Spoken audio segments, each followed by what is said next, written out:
Kabanata 2651. Ang langit ay napunit.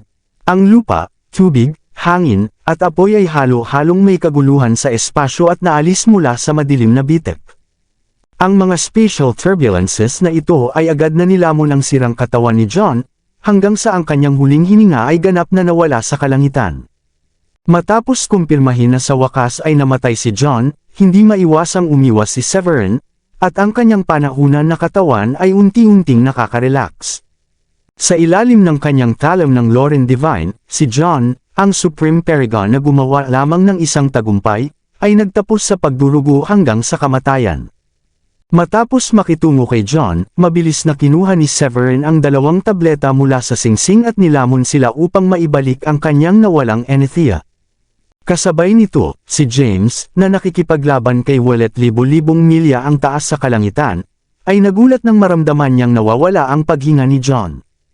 Paano ito posible? Medyo natigilan si James. Hindi niya inaasahan na si Severin, isang 6 na antas ng Royal Paragon, ay maaaring tumawid sa ranggo at patayin si John.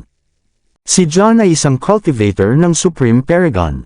Bagaman nakapag-breakthrough lamang niya ang Supreme Paragon, ang agwat sa pagitan ng Supreme Paragon at ang Royal Paragon ay tulad ng isang kalungkutan, at ang huli ay madaling mapigilan. Nabigla si James nang malaman na namatay si John sa mga kamay ni Severin, isang lamang na Royal Paragon. Sa kabilang dako, si Wallet, na marahas na nag-vibrate sa iba't ibang mga mahiwagang kapangyarihan, ay agad na nagpakita ng isang hitsura ng kaligayahan matapos maramdaman na pinatay si John. Haha, magandang trabaho, Severin. Itinaas ni Wallet ang kanyang kamao at sinuntok, na maikling ipinadala ang kanyang kalaban na si James na lumilipad, at maligaya na sinabi. Mayroong 5 mga cultivator mula sa primordial na sagradong lupain na ng ambush sa Sunshine City sa oras na ito. Ang pinuno ay si James, na may lakas ng 9 na antas ng Supreme Paragon, at si John, na may lakas ng unang antas ng Supreme Paragon. Ngayon na bumagsak si John, ang lakas ng primordial na sagradong lupain ay lubos na nabawasan, at mahirap para sa natitirang mga cultivator ng Royal Paragon na pukawin muli ang mga bagay. Kaya, syempre masaya si Wallet. Hindi rin nakalimutan ni Wallet na siya ay nasa isang labanan at hindi naglakas loob na magambala. Ang pagkamatay ni John ay tumunog ang knell ng kamatayan para sa primordial na sagradong lupain na mga cultivator. Nakita ni Severin na hindi nagtagal pagkatapos ng pagkamatay ni John, mayroong isang 8 antas ng Royal Paragon mula sa primordial na sagradong lupain sa kalapit na larangan ng digmaan. Kalaunan ay natalo siya at pinatay ng isang cultivator mula sa sagradong lupain ng Grundy 1. Sa sandaling ito, tila kung ang mga cultivator sa sagradong lupain ng Grundy 1 lahat ay nababaliw at nilabanan ang kanilang mga kalaban. Mayroong 4 na Royal Paragon kasama na siya sa sagradong lupain ng Grundy 1. Sa primordial na sagradong lupain, bilang karagdagan sa pagkamatay ni John, isa pang Royal Paragon ang namatay ngayon. Ang natitirang 2 Royal Paragons ay tila nalaman na matutugunan nila ang kapalaran ng kanilang mga kapantay. Ang kanilang dugo at kakanyahan ay nasusunog, at ang kanilang mga aura ay patuloy na tumataas. Matapos malunok ni Severin ang 2 tableta na nagpagaling sa kanyang mga sugat at naibalik ang kanyang espiritual na kapangyarihan, ang kanyang panloob na mundo, na pinatuyo na enerhiya, ay muling napuno ng lakas ng espiritual. Sa paghahanap na ang kanyang enerhiya ay halos na ibalik, nagmamadali si Severin. Itinaas niya ang kanyang kamay, at ang marahas na kulog ay sumabog mula sa talam ng Loren Divine. Sa susunod na sandali, ang nakasisilaw na sinag ng espada ay tumama sa isang cultivator na Royal Paragon mula sa primordial na sagradong lupain na hindi kalayuan sa isang instant. Ang target ay isang binata sa kanyang 30s. Hindi siya matangkad at medyo payat. Nagbihis siya tulad ng isang scholar. Nakasuot siya ng isang scarf at isang asul na balabal, at gumamit ng isang pinuno ng armas sa kanyang kamay. Ang kanyang aura ng 9 na antas ng Royal Paragon ay nanginginig sa mundo at nanakaangat sa kanyang mga kalaban. Sa sandaling ito, ang sinag ng espada mula sa kamay ni Severin ay tumagos sa kanyang katawan sa napakabilis na bilis, na nasugatan ang tao ng malubha na may casual na suntok. Ang Royal Paragon ng Grande Uno na sagradong lupain na si Michael Noah, na nakikipaglaban sa scholar na mukhang Royal Paragon, ay nakita ito. Siya ay orihinal na nasa isang kawalan, ngunit ngayon ang mga talahan na yan ay nakabukas kaagad. Siya ay lubos na masaya, at ang maliit na espiritual na kayamanan sa kanyang kamay ay matindi ang pinigilan ng kaaway.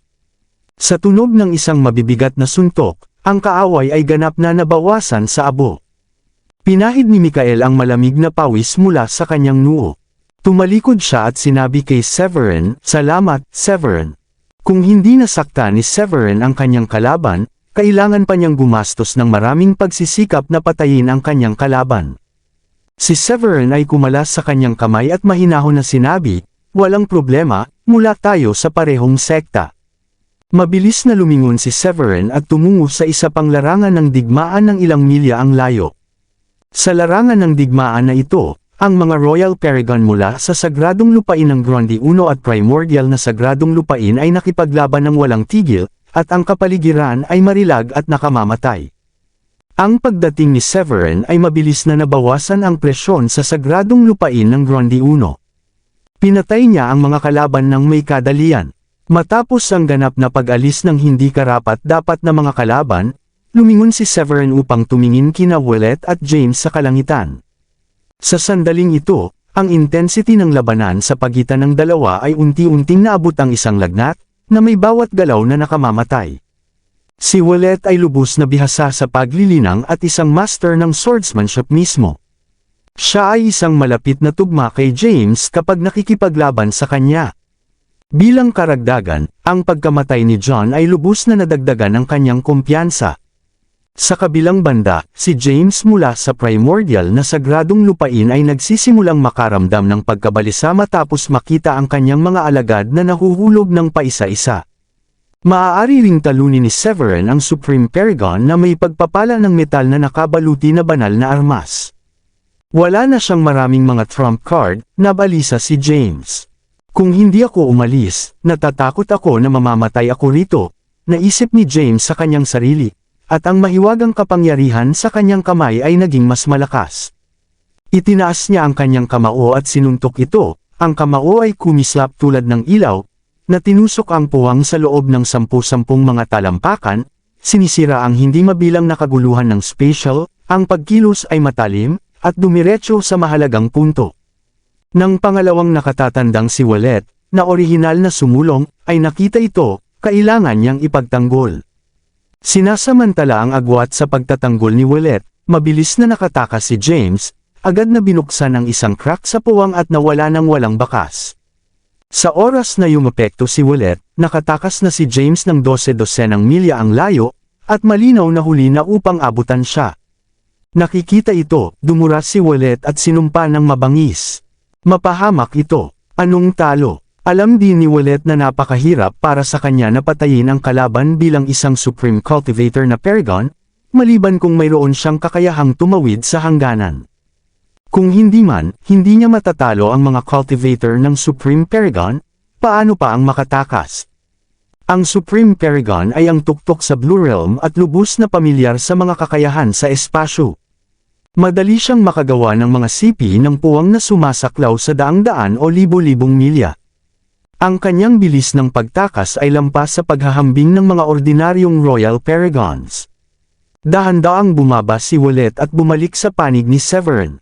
Matapos ang lahat ay nagpahinga ng ilang sandali, muling nagtapos sila sa iba pang mga lungsod na nagdusa ng paghihiganti mula sa primordial na sagradong lupain.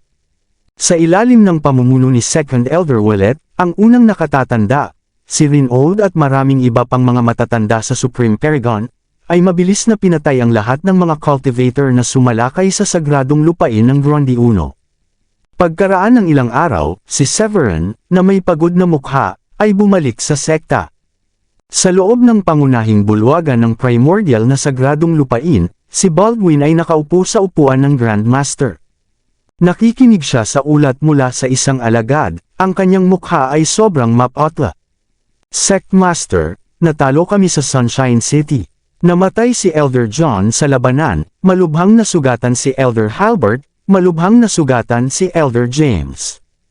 Ang operasyon na ito ay nagresulta sa pagkamatay ng higit sa 18 mga Royal Paragon sa Sagradong Lupain, upang patayin ang 9 na Royal Paragon sa Sagradong Lupain ng Gronde 1. Ang bawat paglalarawan ng labanan ay tulad ng isang hindi nakikita na latigo na pumalo sa kay Baldwin. Sa loob lamang ng ilang araw, ang primordial na Sagradong Lupain, na orihinal na nasa itaas na kamay, ngayon ay natalo ng tuloy-tuloy. Ginawa nito si Baldwin, na pag-aari ng mga ninuno, ay hindi makapaniwala tungkol sa lakas ng primordial na Sagradong Lupain. Hindi siya makapaniwala na ang kanyang Sagradong Lupain ay masama. Sinulyapan ni Baldwin ang mga tao sa bulwagan, at labis siyang nagagalit kaya hindi niya maiwasang sumumpa. Basura, lahat sila ay basura. Orihinal na, nais niyang kunin ang pagkakataong ito upang makitungo sa Sagradong Lupain ng Gronde 1. Hindi mahalaga kung ano ang nangyari, malubhang mapinsala niya ang kalaban at makuha si Severin. Matapos magmana ng memorya ni Baldwin, nalaman nito na nakuha ni Severin ang tunay na kakanyahan ng immortal mula sa Starry Sky Battle Space, na matagal na siyang nagnanasa. Bagaman ito ay isang ninuno, isang kakaibang bagay na umunlad sa pamamagitan ng paglamon ng dugo ng demonyo, pinigilan ito ng Green Emperor sa lalawigan ng uno mula ng isilang ito. Nang maglaon, sa tuwing ipinanganak ang isang tunay na walang kamatayan sa lahi ng tao, pupunta sila sa hangganan upang palakasin ito. Matapos ang ilang mga panahon, nang hindi nagpapakain sa dugo, ang lakas nito ay napakahina. Naisip nito na malubhang masira ang Sagradong Lupain ng Gronde 1, at sa oras na ito lihim niya iting lalamunan ang ilang pagkain ng dugo, ngunit hindi nito inaasahan na mabibigo ito. Sa pangunahing bulwagan, si Elder James, na ang mukha ay mapotla at tinakpan ang kanyang dibdib ng kanyang mga kamay, ay tahimik at hindi naglakas loob na magsalita matapos makita ang galit na Panginoon. Hindi kalayuan, si Halbert, na ang aura ay nagkagulo, ay tahimik at nanghihina. Matapos ang labanan na ito, ang lakas ng primordial na Sagradong Lupain ay lubos na nabawasan, at mayroon lamang 3 mga Supreme Paragon na naiwan.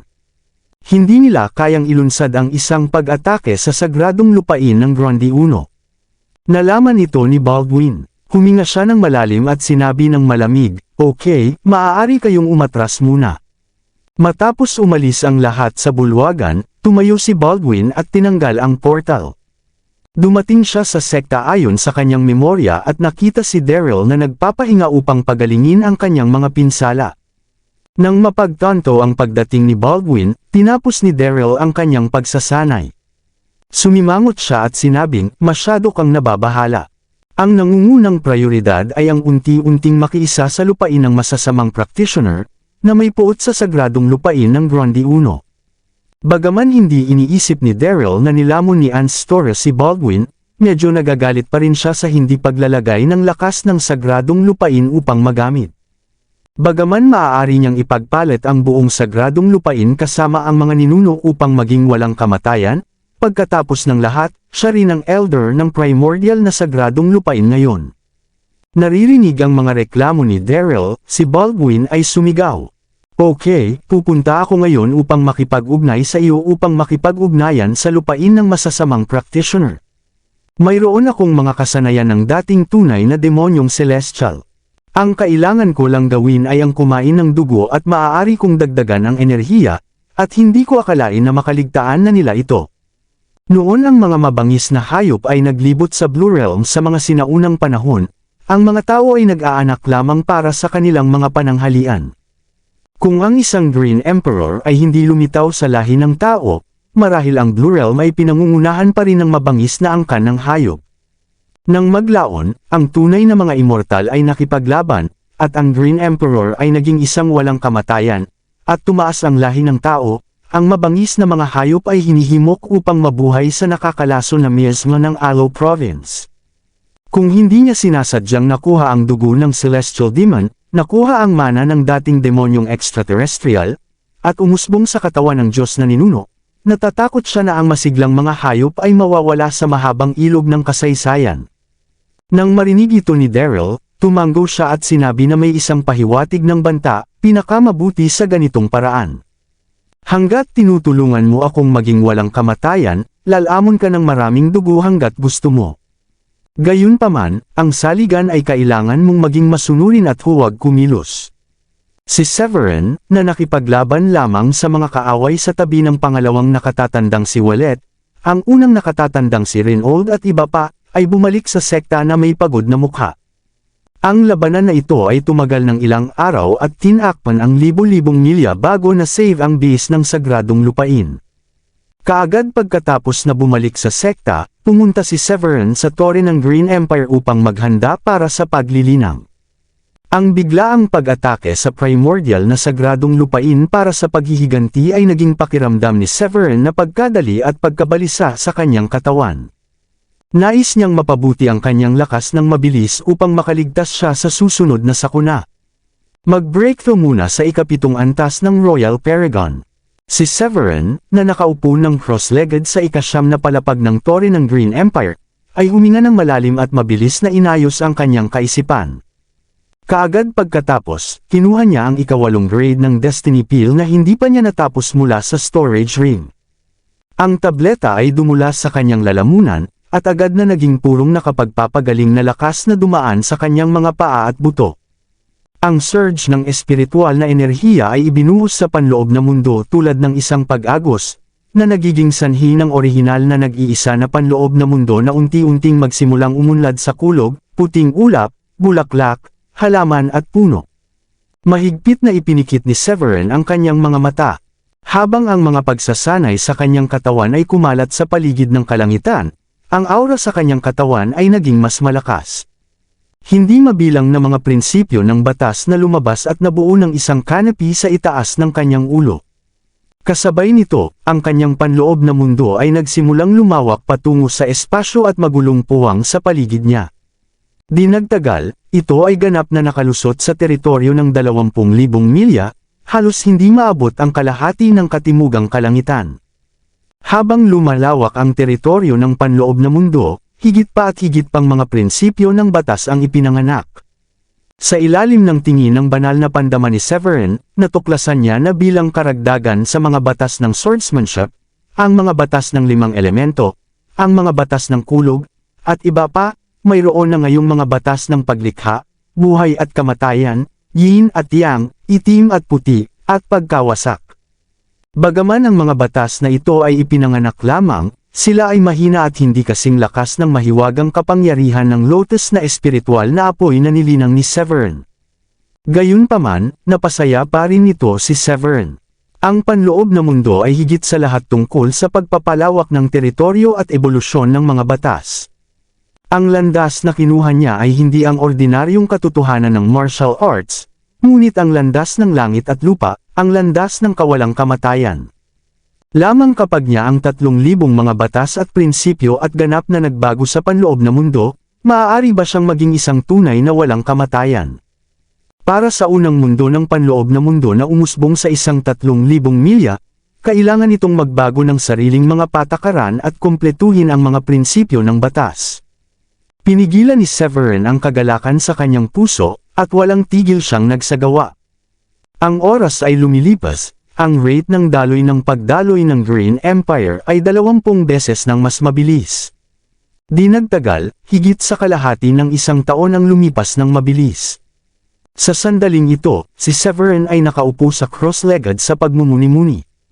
Ang kanyang katawan ay nagniningning ng surge na banal na ilaw, at ang kanyang aura ay nagliliyab, mainit at malakas. Ang isang pag-crack ng tunog sa kanyang isip, at ang paglilinang ni Severin ay parang bigla siyang pumasok sa isang malaking ilog mula sa isang nakablock na stream.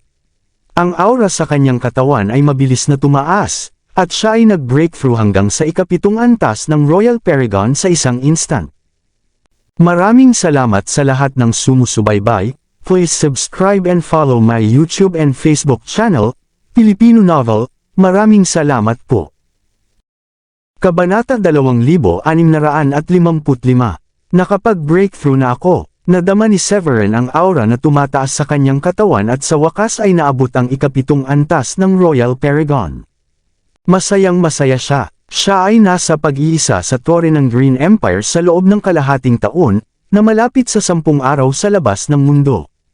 Ngayon sa wakas siya ay nakapag-breakthrough hanggang sa ikapitong antas ng Royal Paragon, at sa wakas ay hindi malayo sa Supreme Paragon. Si Severin, na bumalik sa kanyang katinoan, ay mabilis na tumingin sa loob ng kanyang katawan ng kanyang banal na pandama. Orihinal na, ang panloob na mundo ay 18,000 milya lamang ang lapad. Sa ilalim ng mabilis na pagpapalawak, ang diameter sa wakas ay sumira sa 20,000 milya, at sa wakas ay huminto sa 25,000 milya.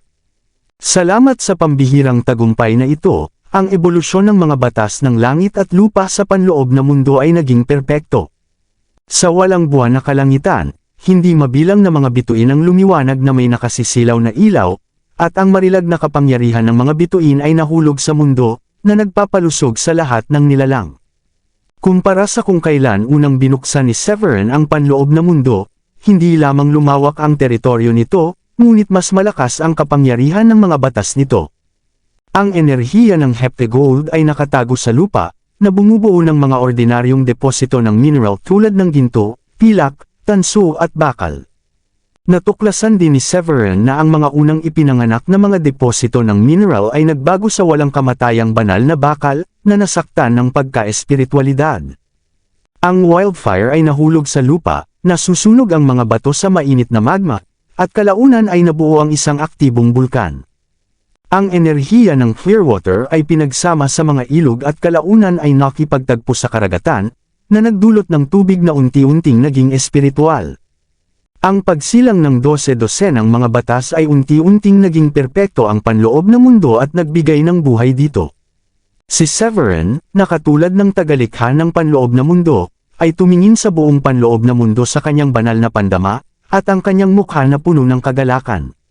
Matapos mabawi ang kanyang kamalayan, pinigilan ni Severin ang kagalakan sa kanyang puso. Walang tigil siyang huminga sa nakapalibot na enerhiya na espiritual upang pagsamahin ang kanyang kaharian. Ang ikapitong antas ng Royal Paragon ay inilagay sa mga pangunahing sagradong lupain, at ito rin ay isang pangunahing milyahe. Pagkatapos ng lahat, ang Royal Paragon ay napakahirap na maelusot, at hindi mabilang na mga tao ang natigil sa kaharian ng Royal Paragon at hindi makakapag-breakthrough. Habang ibinuhos ang espiritual na enerhiya sa paligid niya, ang aura sa kanyang katawan ay naging mas malakas, at ang antas ng paglilinang ng ikapitong grade na Royal Paragon ay unti-unting napatatag. Matapos makapag-breakthrough sa ikapitong antas ng Royal Paragon, si Severin, lalo na sa kanyang pag-unawa sa mga patakaran, ay pumasok sa isang bagong yugto. Sa ngayon, sa kanyang isipan, parang siya ay nagkatawang tao sa daan ng langit, at ang buong katawan niya ay napapalibutan ng matagal na banal na kadena ng pagkakasunod-sunod.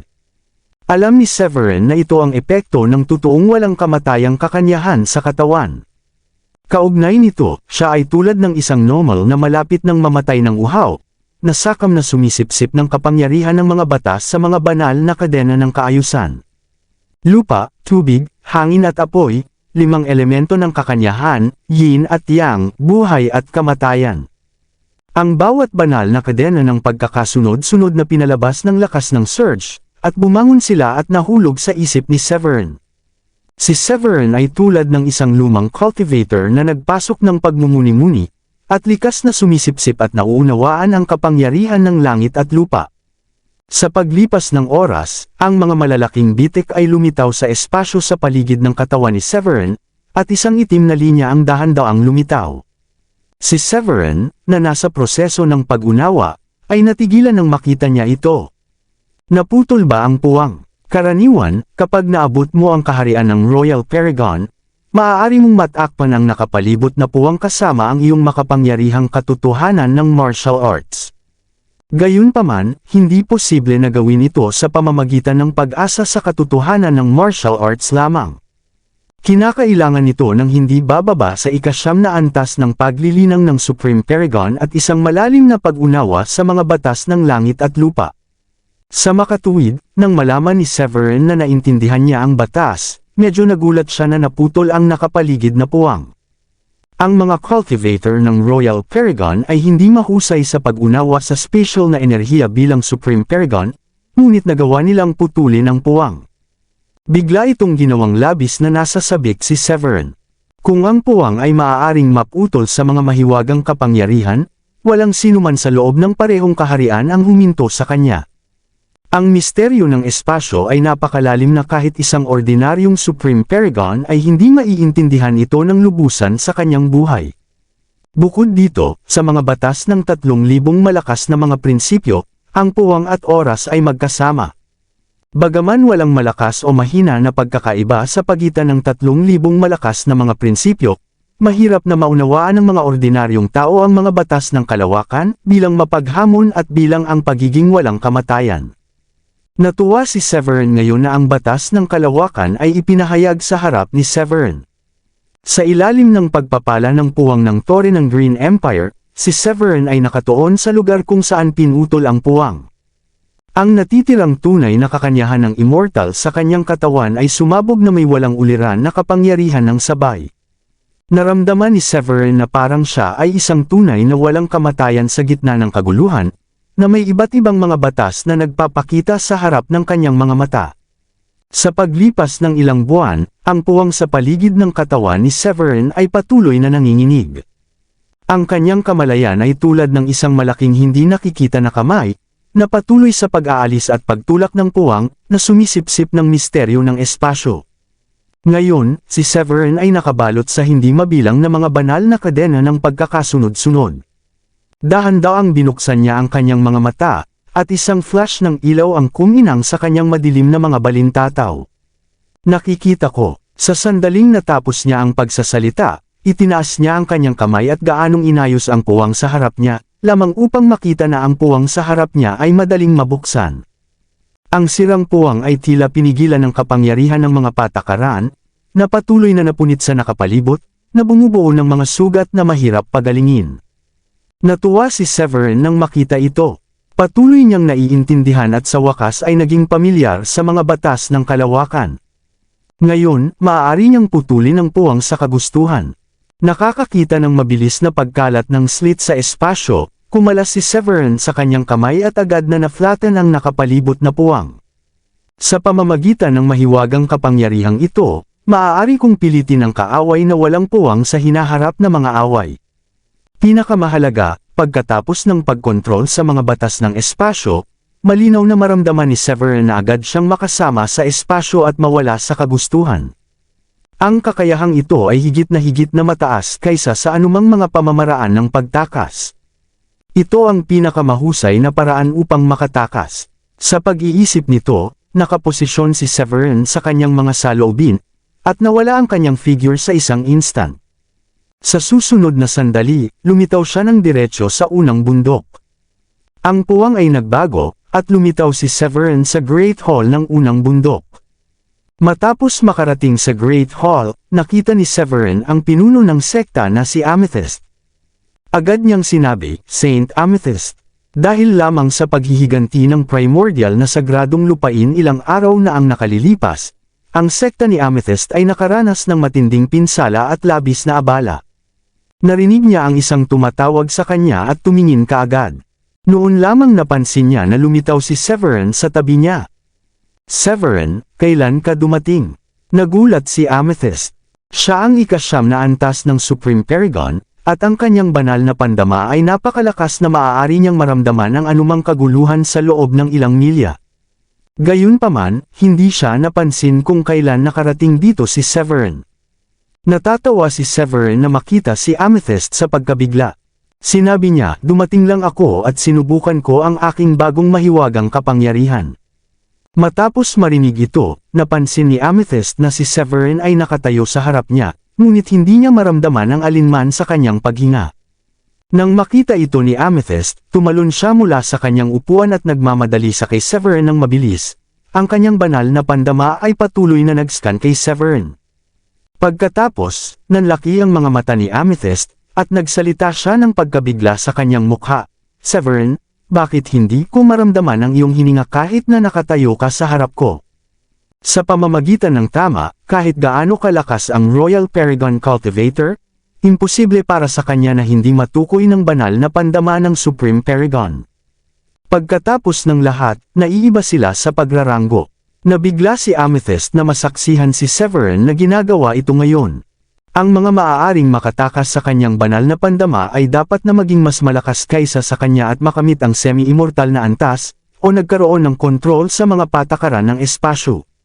Sa pagtingin sa nagulat na si Saint Amethyst, ipinaliwanag ni Severin na may ngiti, "Haha, maswerte lang ako."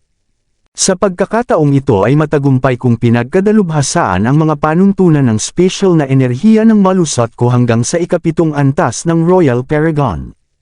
Ang dahilan kung bakit hindi maramdaman ni Amethyst na ang kanyang aura ay ang special na enerhiya ay sumaklaw sa pagbabago bago sa paglilinang ni Severin. Matapos malaman na talagang naintindihan ni Severin ang special na enerhiya, nagyelo si Amethyst sa lugar. Pagkatapos, binuksan niya ang kanyang bibig ng malapad at sinabi ng hindi makapaniwala, Severin, nagsasabi ka ba ng totoo?" Nagtataka pa si Amethyst kung mali ang narinig niya. Ang mga patakaran ng espasyo, limitado ang oras, ang puwang ay hari. Kung ang mga cultivator ng Supreme Paragon ay maaaring makontrol ang isa lamang sa mga batas ng langit at lupa, tiyak na maaari silang maging walang kamatayan. Sa loob ng 3,000 malakas na mga prinsipyo, ang mga patakaran ng espasyo ay kilala rin bilang isa lamang na exclusible. Ang kahirapan ng pag-unawa dito ay lumampas sa iba pang mga batas. Sa makatuwid, natigilan si Amethyst matapos marinig ang mga salita ni Severin. "Kung hindi ka naniniwala, subukan ito." Ngumiti ng bahagya si Severin, itinaas ang kanyang kamay, at damaloy ang lakas ng mga patakaran. Sa isang iglap, ang puwang sa katawan ni Amethyst ay marahas, na binabalot siya ng layer. Agad na nadama ni Amethyst na may mali sa puwang. Nagkaroon ng isang mahina na lakas na nagbubuklod kay Amethyst, ang Supreme Paragon, na parang pinaplano nitong esil siya sa puwang na ito. Ito ay naging sigurado na si Amethyst na ang mga salita ni Severin ay talagang tama tungkol sa batas ng kalawakan. Nang makita ang nakagulat na ekspresyon sa mukha ni Amethyst, itinaas ni Severin ang kanyang kamay upang bawiin ang kanyang lakas. Sa isang instant, ang nakapalibot na puwang ay mabilis na bumalik sa orihinal na estado nito. Matapos mabawi si Amethyst mula sa pagkabigla, pinunasan niya ang malamig na pawis mula sa kanyang noo, at tiningnan si Severin, at sinabing, "Severin, ikaw ay talagang isang halimaw." Siya ay nagsasanay ng libo-libong taon, at hindi pa siya nakarinig ng anumang cultivator sa Blue Realm na maaaring maunawaan ang mga patakaran ng enerhiya ng spatial. Kahit na ang mga cultivator na naging walang kamatayan ay walang pagbubukod. Karamihan sa kanila ay nauunawaan ang mga regular na kapangyarihan na maaaring makita sa lahat ng dako, tulad ng 5 elemento, kulog, bituin at iba pa. Pagdinig ng mga salita ni Amethyst, hinabol ni Severin ang kanyang mga labi at ngumiti. "Haha, salamat, magpapatuloy akong bumalik at mapagtanto ang aking mga mahiwagang kapangyarihan." Sa susunod na sandali, nakaposisyon niya ang kanyang mga saloobin, at ang kanyang figure ay nawala sa bulwagan sa isang instant. Sa pagtingin sa nawawalang si Severin, ang mga mata ni Amethyst ay sumabog ng 2 sinag ng ilaw, at hindi niya maramdaman ang pagbabago-bago ng pagkawala ni Severin. Marahil, si Severin ay magiging walang kamatayan sa kaharian na ito. Kasabay nito, sa kalangitan sa itaas ng Sunshine City, libo-libong milya ang layo mula sa sagradong lupain ng Grundy 1. Humakbang si Baldwin sa puwang. Nakatingin siya mula sa isang mataas na lugar, na tinatanaw ang Sunshine City, na matagal nang nasira. Sa pagtingin sa mga lugar ng pagkasira sa lupa, sinabi ni Baldwin na may panghihinayang, "Nakakahiya na napakaraming dugo dito, masisiyahan ko lang ito ng lihim."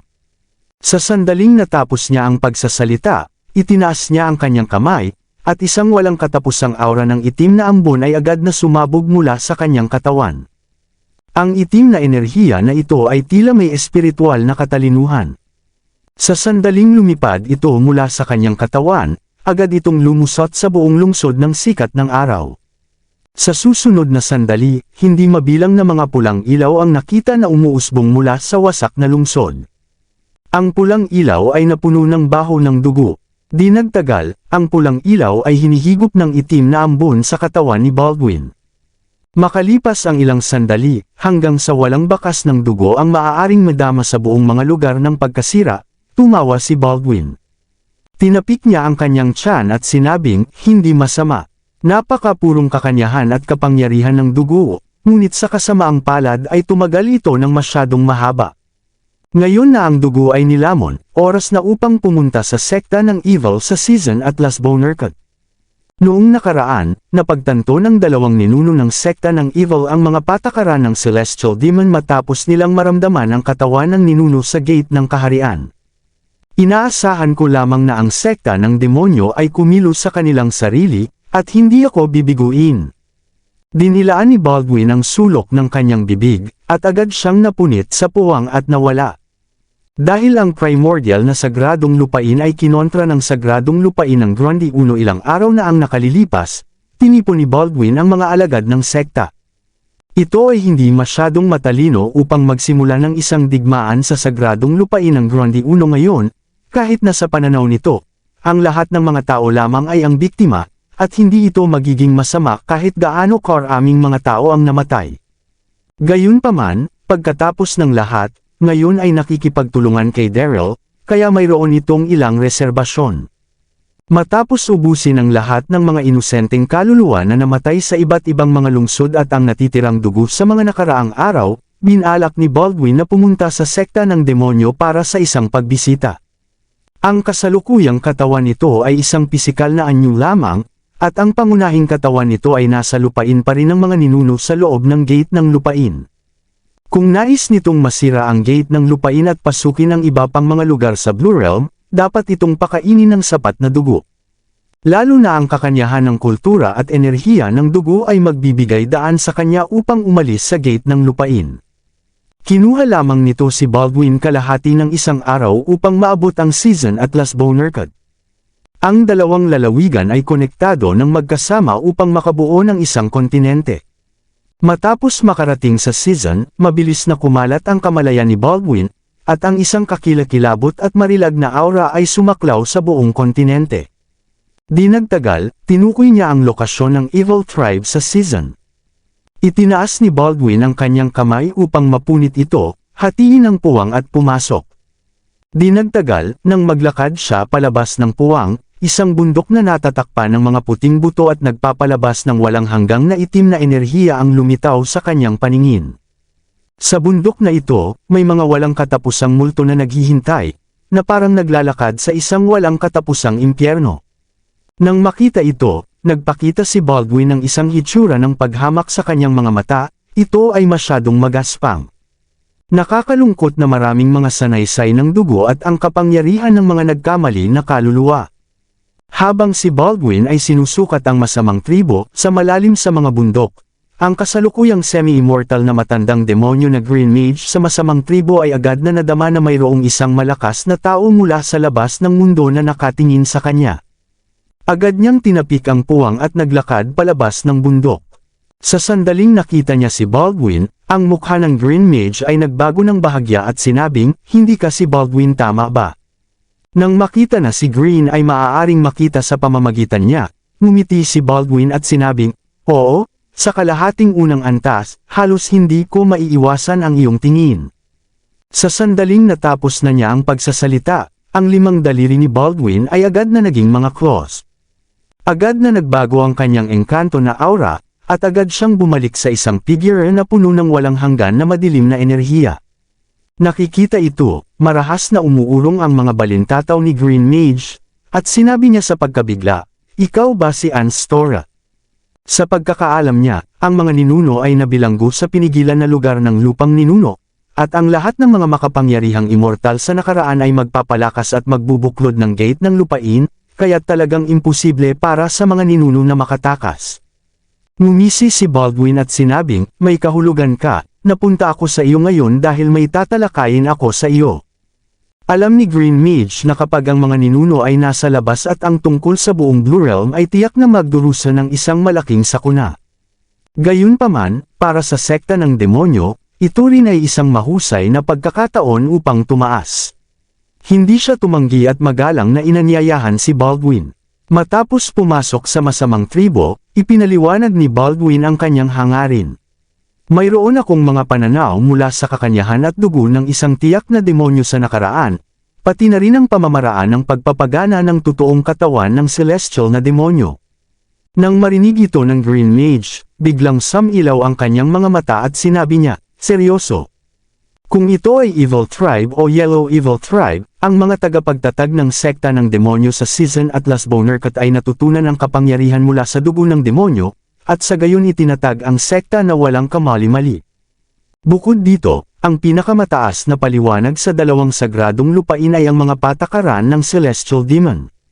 Gayunpaman, ito ay masyadong mabisyo. Sinipsip nito ang dugo, kakanyahan at dugo, nilamon ang mga kaluluwa ng mga tao, at pinino ang mga buto ng tao. Nakakasama sa moral na katangian ng isang tao, kaya hindi ito tinanggap sa Blue Realm. Kung ito ay ang iba pang mga pangunahing sagradong lupain, ang mga marangal na pamilya sa East Plain, o maging ang mga barbarian sa North Sea, o ang Dharma Guild sa kanluran, lahat sila ay sumisipsip ng espiritual na enerhiya ng langit at lupa, na nilinang ang dalisay at matuwid na paraan, at nakamit ang pisikal na katawan upang tumawid sa dagat ng pagdurusa. Ang kanilang pinakamataas na espiritu ay naging espiritu ng solar, at makakaligtas sila sa mga sakuna, at umakyat sa kawalang kamatayan. Gayunpaman, ang dalawang pangunahing sekta ng demonyo ay mabisyo at makasalanan, salungat sa tamang landas, at nahulog sa masasamang paraan. Ang sekta ng demonyo ay kinubkob at pinigilan ng mga pangunahing sagradong lupain mula nang maitatag ito. Matapos ang ilang mga laban, ang sekta ng demonyo ay nakaranas ng malaking pagkawala ng kuryente, at imposibleng tunay na mapagbigay sa totoong katawan ng demonyong celestial.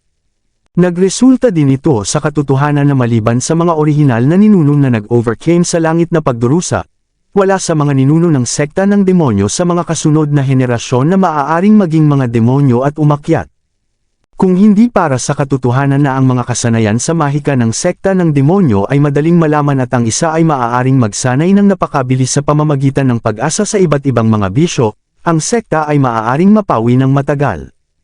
Iyon ang dahilan kung bakit nasa sabik si Green Mage kay Anstora nang malaman niya ang tungkol sa panukala ni Baldwin. Ang mga prinsipyo ng dalawang pangunahing sekta ng demonyo ay orihinal na nagmula sa nahulog na extraterritoriality celestial demon noong nakaraan, at tila may ilang koneksyon sa mga ninuno. Gayunpaman, kahit na ang landas ng demonyo na kanilang nilinang ay tinawag na demonyong paglilinang, ito ay talagang isang katawan ng tao. Hindi ito tulad ng mabangis na mga hayop ng nakaraan, na sumisipsip ng demonyong dugo sa pamamagitan ng katawan, at pagkatapos ay na-mutate sa kasalukuyang hitsura ng alinman sa tao o multo. Sa katunayan, si Baldwin, na nagbago mula sa mga ninuno, ay ang tunay na Diablo. Siyempre totoo ito. Tumawa ng malakas si Baldwin nang makita niya ang masiglang titig ni Green Mage. Nagtataka ako kung ano ang kailangan mo mula sa aking sekta. Naunawaan ni Green Mage na walang libreng tanghalian sa mundo. Ngayon na ang mga ninuno ay dumating sa kanya ng personal at sinabi na makumplito niya ang mga patakaran ng demonyong celestial, dapat mayroong isang presyo. Nang marinig ito ni Baldwin, ang ilaw ng demonyo sa paligid niya ay sumabog, at walang hanggan na itim na enerhiya na sumabog mula sa kanyang katawan, sa wakas ay bumubuo ng isang tinta na may kulay na banal na lumulutang sa hangin. Ang aking mga kondisyon ay napakasimple. Inanyayahan ako ng kapwa ni Daryl na tulungan siyang umakyat sa trono ng immortalidad sa gintong panahon na ito. Itinaas ni Baldwin ang kanyang kamay at pinatawag ang mga banal na kasulatan sa palad ng kanyang kamay upang makabuo ng isang booklet na may sukat na palad. Mahinahon na sinabi niya, ito lamang na ang mga pangunahing sagradong lupain ay humarang sa daan ng mga ninuno at kay Daryl, at plano nilang humingi ng tulong sa iyo. Ano sa palagay mo? Nagtataka pa rin si Green Mage kung paano nakatakas si Anstora mula sa gate ng lupain. Bagaman ito ay isang sinag lamang ng avatar, mayroon pa rin itong isang kapangyarihan na maihahambing sa isang semi-immortal. Imposibleng makatakas mula sa gate ng lupain na pinipigilan ng mga patakaran ng langit at lupa. Ngayon na nalaman niya na si Daryl, ang ninuno ng primordial na sagradong lupain, ay kasangkot din, bigla niyang naintindihan ng maikli at natigilan. Upang maging isang walang kamatayan, si Daryl ay sobrang malupit na talagang makikipagtulungan siya sa Diablo. Nabigla si Green Mage at naisip ang kanyang sarili. Gayunpaman, siya rin ay semi-immortal, at mabilis siyang nadarama. Si Green Mage ay mukhang nawala sa pag-iisip. Walang alinlangan na naniniwala siya na ang pakikipagtulungan ni Daryl kay Anstora ay tiyak na mapanganib tulad ng paghila ng mga ngipin mula sa bibig ng tigre, na sa huli ay maaaring maging sanhi ng pagbagsak ng Blue Realm sa kaguluhan at sakuna tulad ng panahon ng Green Emperor noong nakaraan.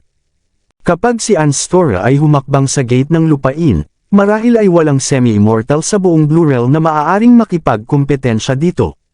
Maliban kung ang tunay na kawalang kamatayan ay dumating, kung hindi man, ang lahat ng mga nabubuhay na nilalang ay mauubos. Gayunpaman, ano ang gagawin nito sa akin? Tahimik na naisip ni Anstora kay Green Mage. Ang mas magulo ang Blue Realm ay naging, mas maraming sekta ng demonyo ay maaaring tumaas ng hindi pinigilan ng mga pangunahing sagradong lupain. Dagdag pa, sino ang hindi nais na maging isang walang kamatayan? Kabanata 2660. Kung may plano siya, maaaring hindi magkaroon ng huling tawa si Daryl. Sa pag-iisip nito, nadama ni Green Mage. Kinuha niya ang kanyang mga kamay at sinabing, matagal ko nang hindi nagustuhan ang mga marangal na sekta at madalas nilang pinipigilan ang sekta ng aking demonyo. Naririnig ito, agad nang umiti si Baldwin.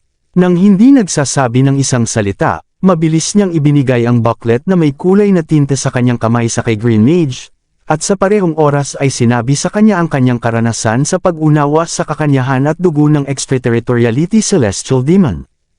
Ikaw ay isang mapagpakumbabang apprentice, ngunit karapat-dapat na maunawaan ang mga patakaran ng celestial demon. Maaari kang ipagmalaki para sa ngayon.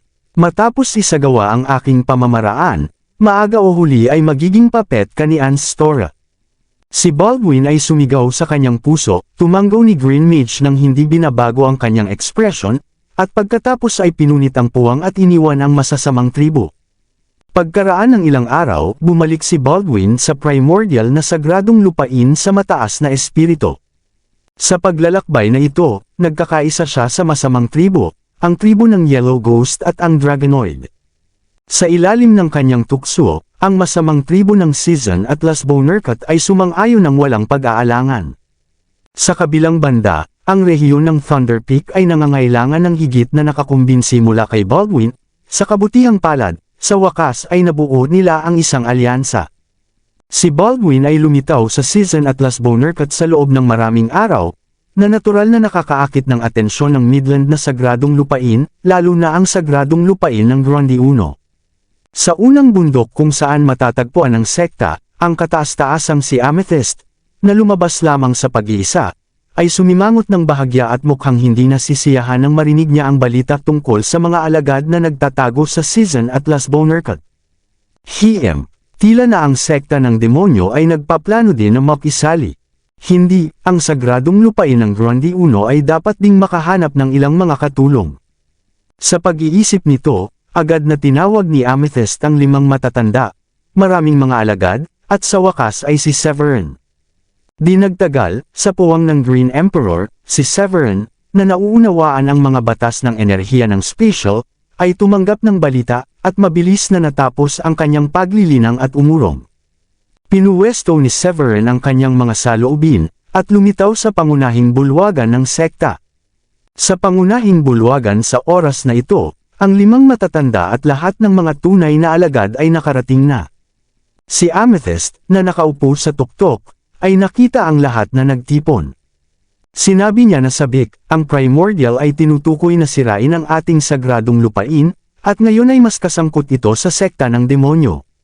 Natatakot ako na ang ating sagradong lupain ay umabot sa pinakamapanganib na sandali. Kapag natanggap ng lahat ang balita, alam na nila kung ano ang nangyayari. Si Rinold ay sumingit sa isang nakamamatay na pagtingin sa kanyang mukha. Ang mga magnanakaw mula sa sekta ng demonyo ay nararapat na mamatay. Kung nagkakaisa sila, ang ating sagradong lupain ay talagang hindi tugma. Dapat tayong makiisa sa iba pang mga sagradong lupain sa Midland. Naririnig ito, tumanggaw si Amethyst at sinabing, kung gayon ay utusan kita. Sa oras na ito, ang pangalawang nakatatandang si Willette sa tabi niya ay sumimangot at sinabi sa malalim na pag-iisip. Dahil nanalo si Severin ng pagkakataon na maging isang walang kamatayan sa Starry Sky Battlespace noong nakaraang mga buwan, nabuo natin ang isang hindi maganda na alyansa sa iba pang mga sagradong lupain sa Midland. Natatakot lamang ako na mahirap na bumuo ng isang alyansa sa kanila. Mas mahusay na pumunta muna sa Delhi, at pagkatapos ay pumunta sa kanlurang rehiyon. Bagaman ang mga kalbo na asno mula sa Dharma Guild ay hindi maganda, mas mahusay pa rin sila kaysa sa sekta ng demonyo. Matapos marinig ito, pinag-isipan ng kataas-taasang si Amethyst, pagkatapos ay nagbuntong hininga at sinabing, "Natatakot ako na ito lamang ang plano para sa ngayon."